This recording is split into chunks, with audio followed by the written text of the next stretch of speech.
9 మంది ప్రజాపతులు. ఆ 9 మంది ప్రజాపతులుగా ఆయనే అయినాడు. అంటే ఆయన్ని రంగస్థలం మీద చూస్తే ఈయనెవరు అంటే తపస్సు అంటాం, ఈయనెవరు అంటే బ్రహ్మదేవుడు అంటాం, ఈయనెవరు అని అంటే సనత్కుమారాదులు అని అంటాం. సనత్కుమారాదులతో పాటు నారదుడు కూడా ఉన్నాడు. ఆ తర్వాత ఈయన ఎవరు అని అంటే 9 మంది బ్రహ్మలు, నవబ్రహ్మలు అని ఉన్నారు, వాళ్ళు అంటారు.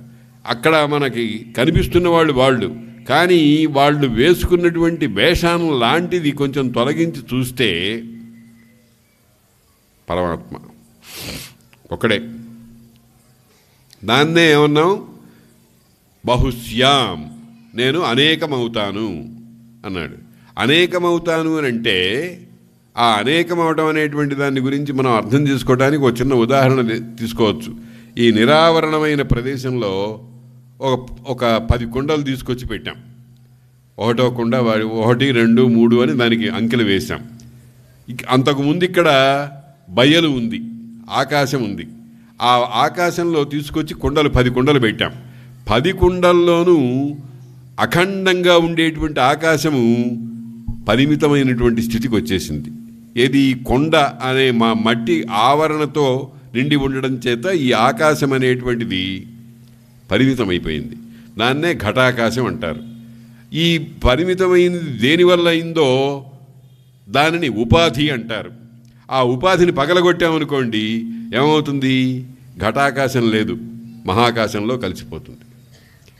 అలాగా ఇక్కడ నవబ్రహ్మలు, 5 మంది ఋషులు, తర్వాత బ్రహ్మదేవుడు, ఆ బ్రహ్మదేవుడికి పూర్వంలో ఉండేటువంటి తపస్సు, ఇదంతా ఆ పరమాత్మ యొక్క విభూతియే అని మనం గమనించాలి.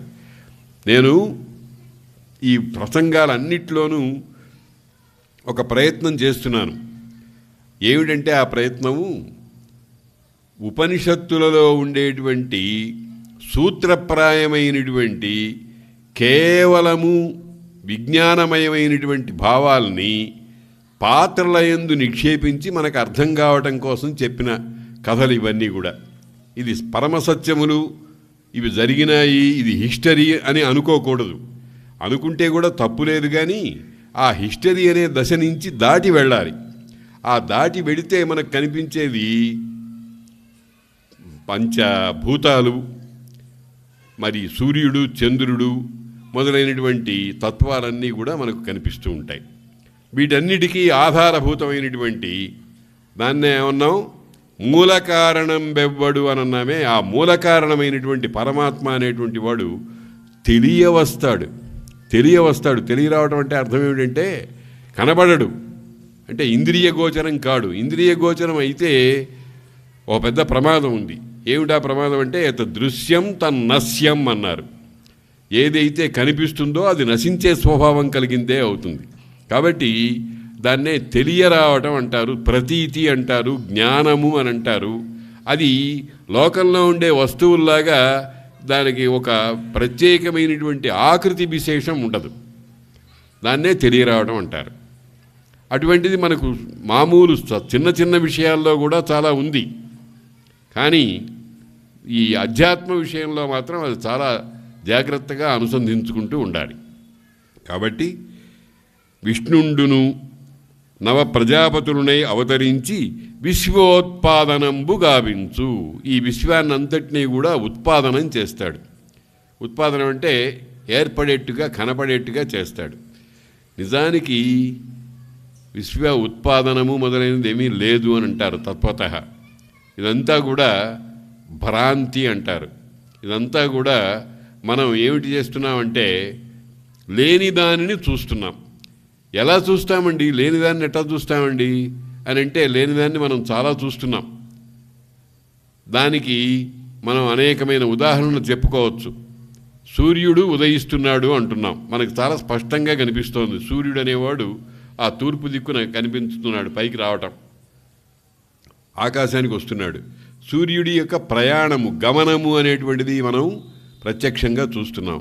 కానీ శాస్త్రాలు ఏం చెబుతున్నాయండి, సూర్యుడు స్థిరంగా ఉంటాడు, భూమి తిరుగుతోంది, భూమి తిరుగుతూ ఉంటే సూర్యుడు తిరుగుతున్నట్టుగా కనిపిస్తోంది అని అన్నారు. అవునా కాదా? కాబట్టి తిరుగుట అనేటువంటి స్థితి లేనిటువంటి సూర్యునికి తిరుగుట అనేది మనకు కనిపిస్తూ ఉంటే అది సత్యమైపోవటం లేదు. అందుకనే ప్రత్యక్ష ప్రమాణము అంత గట్టి ప్రమాణం కాదన్నారు. ప్రత్యక్షం మనని మోసం చేస్తుంది. ఎలాగంటే తాడు ఉంది, దాన్ని సర్పం అనుకున్నాం. సర్పం అనుకున్నంతసేపు సర్పం వల్ల కలగాల్సిన సర్వవికారాలు కలుగుతూ ఉంటాయి. నిజానికి అక్కడ సర్పం లేదు. ఇటువంటివి ఉన్నాయన్నమాట. కనుక ఈ విశ్వోత్పాదనంబు గావించు, ఈ సృష్టినంతటినీ కూడా చేస్తూ ఉన్నాడు అని మనకు అర్థం కావడం కోసం చెప్పారు. అంటే దాంట్లో ఇంకొక చిన్న రహస్యం కూడా ఉంది.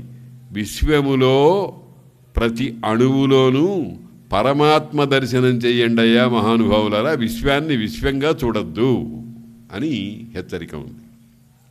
చాలా కీలకమైనటువంటి అంశం. ఎందుకనంటే ఈ మాట లేకపోతే ఎందుకు చెబుతారు? ఆ పరమాత్మయే తపస్సు అయినాడు, బ్రహ్మదేవుడైనాడు, ఋషిగణములైనారు, నవ ప్రజాపతులైనారు అని ఆ తరువాత విశ్వం ఏర్పడింది అని అంటే లోకంలో ఒక స్థితి ఉంది. పువ్వు ఉంది. ఆ పువ్వు పండుగ కాయగా అయ్యేదాకా పువ్వుగా కనిపిస్తుంది. పువ్వు కాయ అయిన తర్వాత పువ్వు కనపడదు.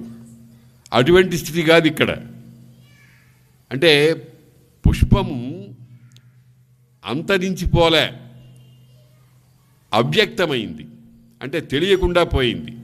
అటువంటి స్థితి కనుక విశ్వమునందు ప్రతి అణువునందు, అది చెట్టు కానీ, పుట్ట కానీ, గట్టు కానీ, ఇంకొకటి కానీ, నీవు నేను కానీ ఏదైనా సరే ఆ పరమాత్మయే అనేటువంటి భావాన్ని మనం పొందాలి అనేటువంటి దృష్టితో ఈ వివరాలని చెప్పారు. చాలా ముఖ్యమైనటువంటి విషయం ఇది. చాలా జాగ్రత్తగా గమనించవలసిన విషయం. ధర్మంబును విష్ణుండును యజ్ఞంబులును మనువులును ఇంద్రాది దేవగణంబును ధాత్రీపతులునై అవతరించి జగంబుల రక్షింపుచుండు. మొట్టమొదటిది సృష్టి, రెండవదేమిటి స్థితి. స్థితి అంటే పోషణ, దీన్నంతటిని కూడా నిలబెట్టడం. మనం ఏం చేస్తాము? ఒక మట్టి బొమ్మను వినాయకుడిని చేయటానికి మట్టిని తీసుకొస్తాం. ఆ మట్టిని బాగా మెత్తగా కలుపుతాం.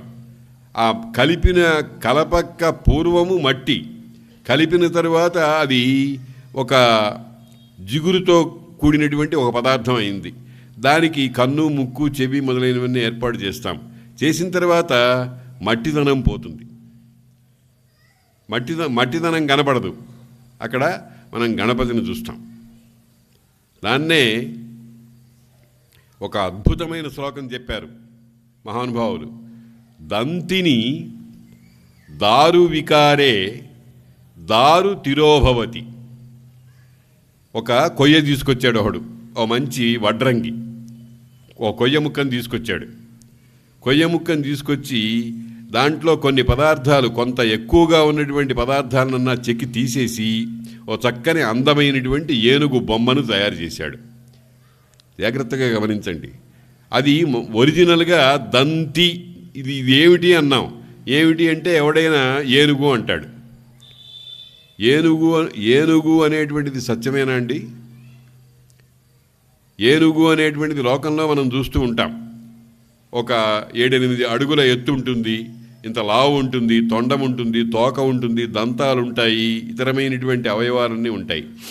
అంత ప్రమాణంలో ఉండేటువంటి ఏనుగునంతటినీ కూడా చేతిలో పట్టుకోవడానికి వీలైనటువంటి ఏనుగు బొమ్మగా చెక్కాడు. చెక్కినప్పుడు దేనిని తీసుకుని చెక్కాడు? ఒక దారువును, ఒక కొయ్యని. కొయ్యగా ఉన్నంత వరకు మనకు ఏనుగు కనపడదు. ఏనుగు కనపడితే కొయ్య కనపడదు. దంతిని దారు వికారే దారు తిరోభవతి. ఎప్పుడైతే ఏనుగు అనేటువంటి స్వరూపం ఏర్పడిందో అప్పుడు కొయ్య మాత్రం వెనక్కి వెళ్ళిపోతుంది. అక్కడే ఉంది. ఎక్కడికి వెనక్కి వెళ్ళిపోవడం అంటే ఎక్కడికి పోలే, అక్కడే ఉంది. కానీ మనం దాన్ని అంతకు ముందు ఉండేటువంటి కొయ్య అనే వ్యవహారం మానేసి ఏనుగు అంటున్నాం, అనడం ప్రారంభించాం. దేనివల్ల అట్ట అంటున్నాము? వాచారంభణం వికారో నామధేయం. ఏదో మార్పు వచ్చేటప్పటికి కొత్త పేరు రావాలి. దాన్నే మనం అనేక పర్యాయాలు చెప్పుకున్నాం. బియ్యం వండకముందు బియ్యము, వండిన తర్వాత అన్నము. బియ్యమే మెతుకులుగా తయారైంది. తయారయ్యేటప్పటికి వికారం వచ్చింది. ఆ బియ్యము ఒక రకమైనటువంటి వికారాన్ని పొందింది. వికారం అంటే మార్పు అన్నమాట, వికల్పన అంటారు దాన్ని. ఆ మార్పు వచ్చేటప్పటికి దానికి కొత్త పేరు వచ్చేసింది, అన్నము అయింది. దాంట్లో పాలు కలిపామనుకోండి, పరమాన్నము అయింది. దాంట్లో చింతపండు రసము మొదలైనవి కలిపామనుకోండి, పులిహార అయింది.